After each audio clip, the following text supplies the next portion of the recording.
Hello human beings, Power Gamer here, and you know, I have no idea what I should play today. I have a suggestion. Oh hey, it's Fabio, the pig that's been sitting on my desk this whole time. What should I play, Fabio? How about a Sonic game? Sounds good. Alright, next up on the list is Sonic CD. No, not that one. Oh, okay, should I jump ahead to Sonic Adventure? No. Well then which one should I play? This one. Sonic and the Secret Rings? But don't people hate this game? Yes, that's why you should play it. You might be able to prove them wrong. I don't know about this. Would you rather play Bubsy instead? Sonic and the Secret Rings, one of the more interesting Sonic games, to say the least. A Sonic game released exclusively on a Nintendo console? Pretty crazy, if I must say. But what's even crazier is that this game was never supposed to exist in the first place. The game was originally going to be a port of the then upcoming Sonic the Hedgehog, but since Sega thought it would take too long, they decided to make an original Sonic game that would take advantage of the Wii's capabilities. The director of the game, Yojiro Ogawa, wanted to take Sonic in a whole new direction, so he decided to make a game where Sonic is constantly moving and uses the story of the Arabian Nights as the game's setting. The game was released on February 20th, 2007 in North America, with other countries getting it the following month. It sold decently well, but reception was pretty mixed upon release, and nowadays most people say this game is awful. The game did receive a sequel called Sonic and the Black Knight, which was also released for the Wii, but it didn't do much better. And eventually, in 2010, Sega removed both of them from store shelves along with all the other Sonic games that received mixed to negative reviews at the time. I have never played this game before, but I have not heard good things. I try to go in order when I look at a series, but this game is so radically different from all the other Sonic games, I think I can make an exception. Good, now get on with it already. Alright, jeez, you're pushy.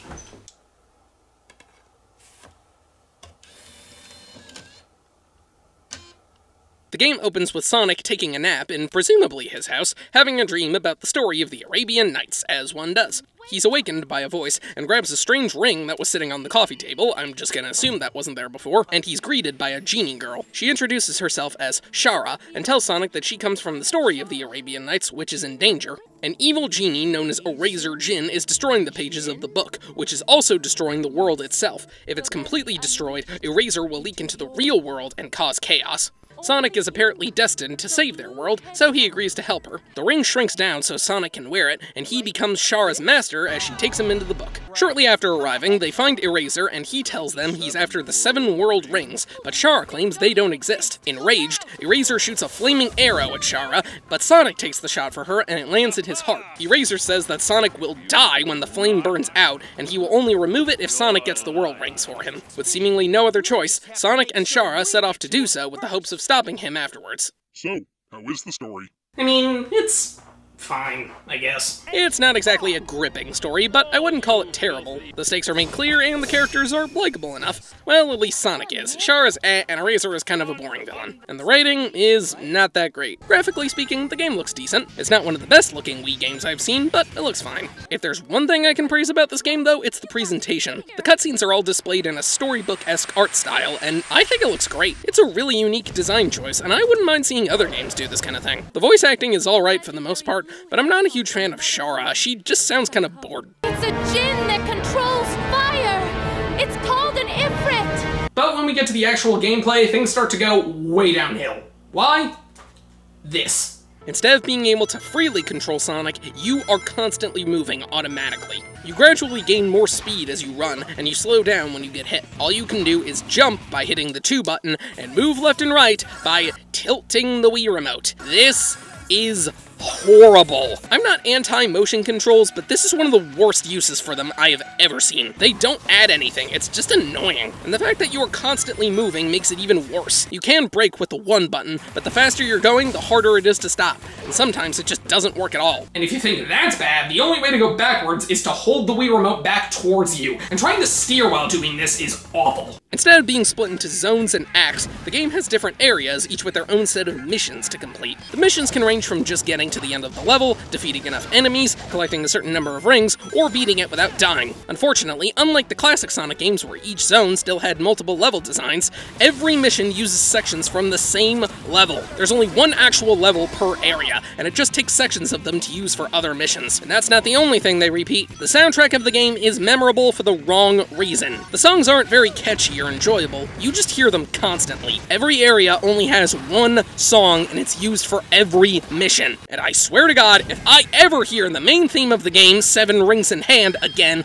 I'm gonna snap. You hear it every single time you select a mission.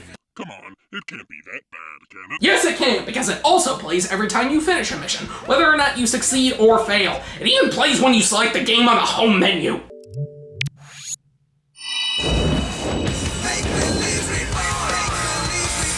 You still collect rings for your health, but instead of losing all of them when you get hit, you lose 20. And the one thing I do like about this game is that there's no lives. But that doesn't always matter, because many of these missions force you to beat them in one go, and some of them just never end. I've had missions that go on for a solid 20 minutes, and I didn't even die that much. They just keep going and going and going. What sucks the most is that the majority of the challenge for this game comes from the controls. Don't blame the controls. I will blame the controls, you sick piece of pork, because they are the main reason I keep dying. These controls are f***ing terrible. They just don't work well. I've had so many times where I tried to stop and Sonic just kept going, awkward momentum, and sometimes the jump button doesn't do a goddamn thing. And I might be able to get around that if I could actually stop. You can't just jump on enemies in this game. The only way to kill them is to jump, wait for this target reticle to turn red, and then you can home in on them to kill them. This is kind of annoying because depending on the angle you can go from, the camera can spin around and it's really disorienting. I just really hope this isn't tied to some stupid motion-based action where you have to thrust the Wii remote forward and some enemies take multiple hits to kill, so you have to do it repeatedly, son of a bitch.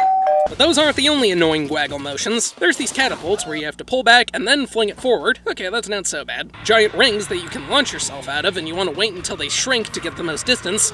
Except for these ones. These winged pots you hop in and shake the Wii remote to make it fly up. That's really annoying. And these rails you can grind on. I swear I have no idea how this works. Apparently you can flick the Wii remote left and right to switch rails, but I tried it multiple times and it didn't do jack shit.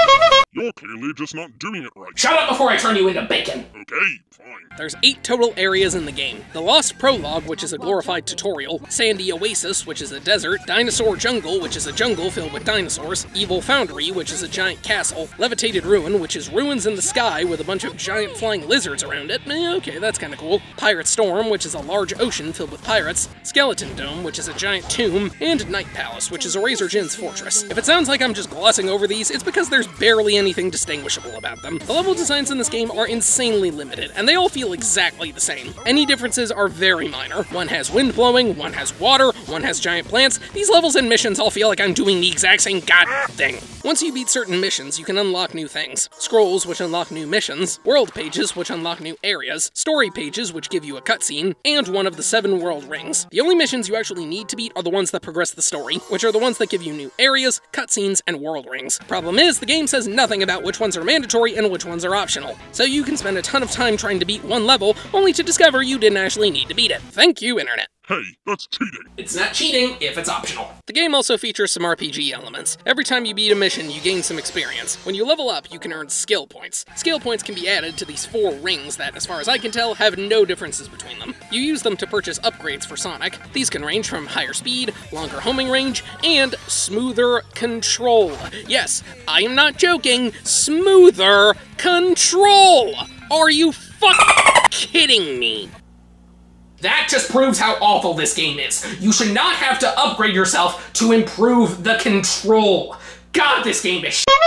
You can also get 2 extra abilities as you go along, Speed Break and Time Break. As you run, you can collect pearls to fill up this meter called a soul gauge. Once you collect enough, you can hit up or down on the D-pad to unleash one of these abilities. Speed Break causes you to blast away at high speeds and knock out any enemy you run into, and Time Break slows down time, making it easier to dodge certain things. Sounds cool, but they each have one thing that makes them too situational. Speed Break doesn't protect you from stage hazards and stops if you slam into a wall, and Time Break slows you down too, so avoiding things is still not that easy. Even if these abilities were overpowered though, they likely wouldn't be too useful since this game controls like ass. I know I keep talking about this, but I swear they were not designed for this kind of game. These controls can work for mobile games like Temple Run because they were designed for them. This is trying to be like a Sonic game, and it fails horribly. I swear the button inputs only work when they feel like it, because I've had many times where I tried to brake or jump, and it did fuck all. And the homing attack has a slight delay to it, so if you shift forward too early, you don't lock onto the enemy and will like automatically fall to your death. And speaking of death, Sonic and Chara have lines they say at specific points of the level,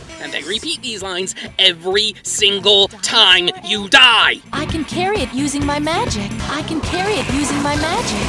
I can carry it using my magic. I can carry it using my magic. I can carry it using my magic. Shut up! And some of these no-death runs have tons of pits, so the slightest mistake can cause you to have to restart the whole thing. And this mission in Dinosaur Jungle, where you have to bring 4 eggs to different nests, took me half an hour! If you die, the eggs reset, so you have to do it in one go. And the worst part is, it's not even mandatory, so it was a complete waste of my time. Oh my god, this game is terrible.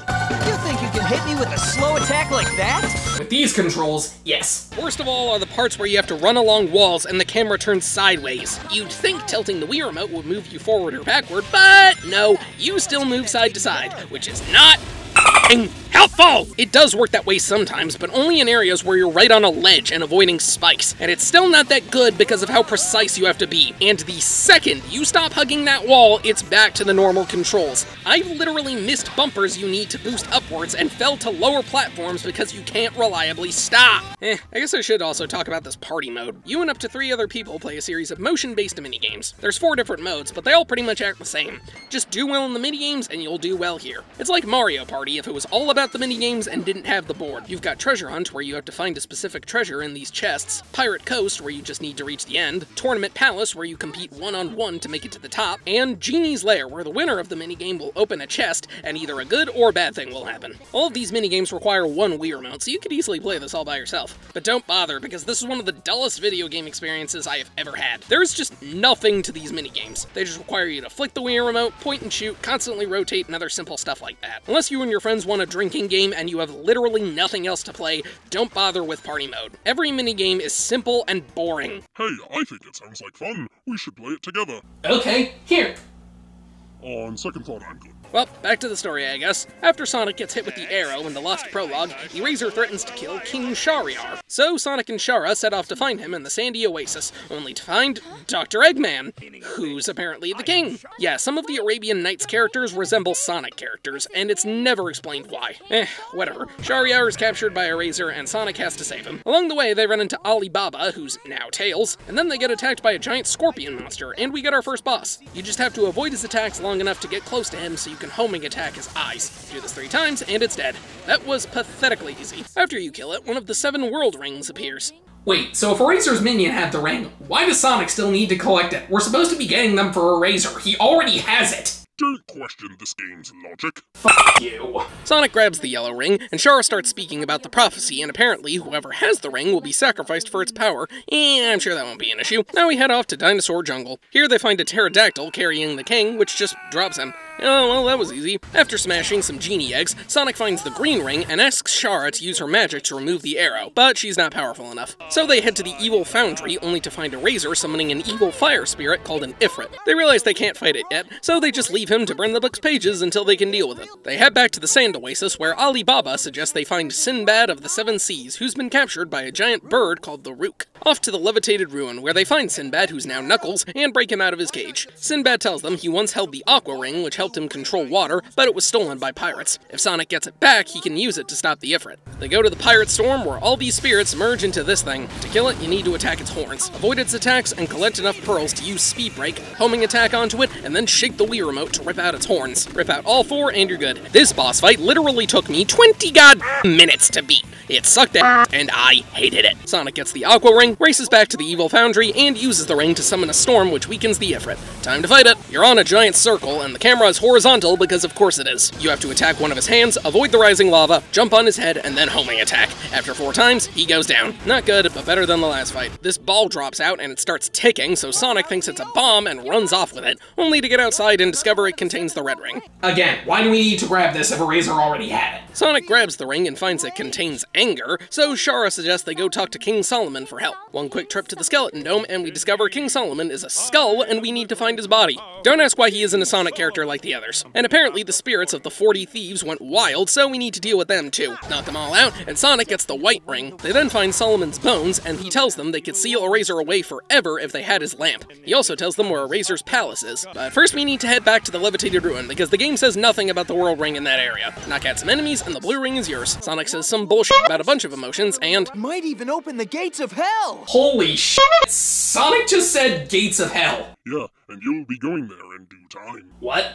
Nothing. Shara then gives Sonic Eraser's lamp. Would have been nice if you gave him that earlier, Shara. Back to the Skeleton Dome, and we get this cutscene that doesn't use the storybook style of Sonic arriving at Eraser's palace. I don't know why this one cutscene looks different than all the other ones, but hey, at least it looks cool. Then we do get a storybook cutscene where Sonic uses the white ring to open the palace door, so that other one was completely pointless. Yeah, whatever. Sonic and Shara sneak into the palace and confront Eraser. You have to avoid his sword swings and homing attack him. Eventually, it'll turn into a sideways perspective, and you have to wait and homing attack when he's halfway across the screen. It is painfully precise, and if you're a slight second off, it doesn't work. Eventually, he goes down and locks himself in this room that you need all 7 rings to open, and credits? Wait, what? The game's not over. Why is it showing the credits? Whatever. Can I skip it? I can't skip it. Why can't I skip it?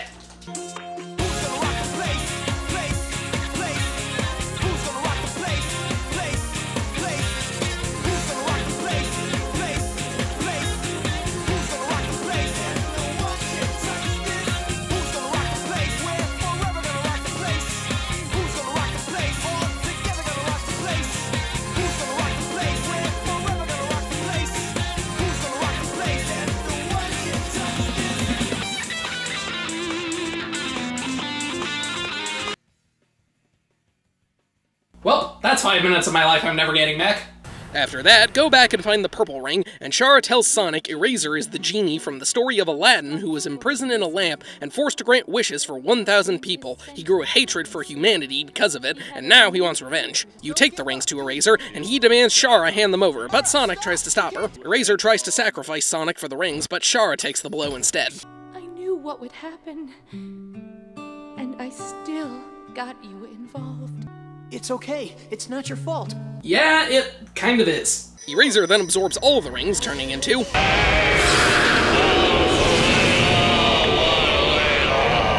Yeah, no, I'm just calling him Tim. Sonic absorbs them as well, becoming this thing. We made it to the final boss, and...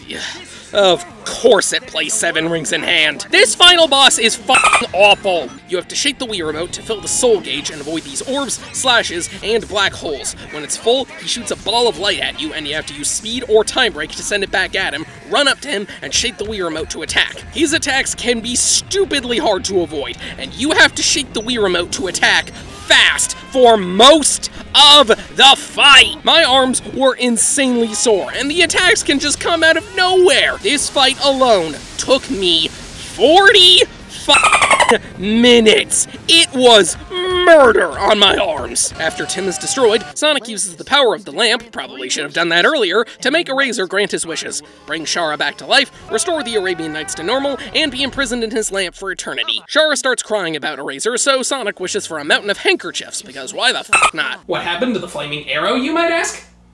I don't know. It's just gone now. Credits, he throws the lamp into lava, somehow found a way home, don't question it. More credits, and the book changes to the title of the game. Thank God that's over.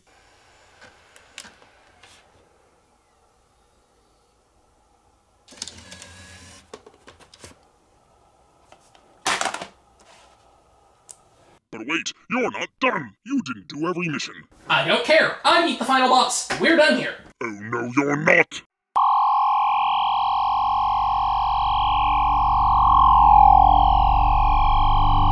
What the fuck? What the fuck?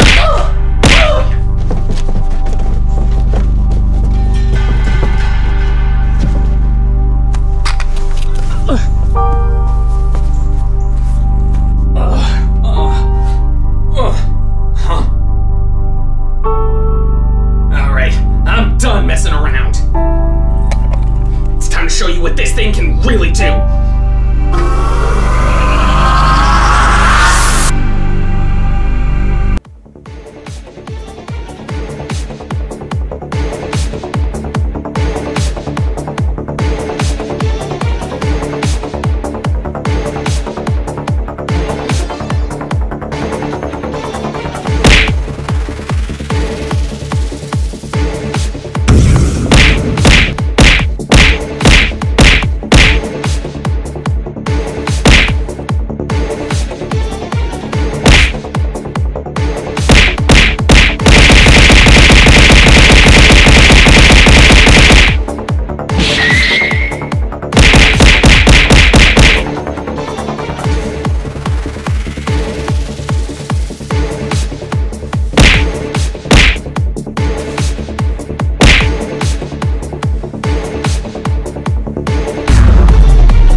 and the Secret Rings is terrible. The level design is bland, the gameplay is repetitive, and the controls are absolutely abysmal. This is one of the worst games I have ever played in my entire life. It was mediocre at best, horrible at worst. Do not play this game, and do not be friends with anyone who forces you to play it. I'm sorry. Asshole!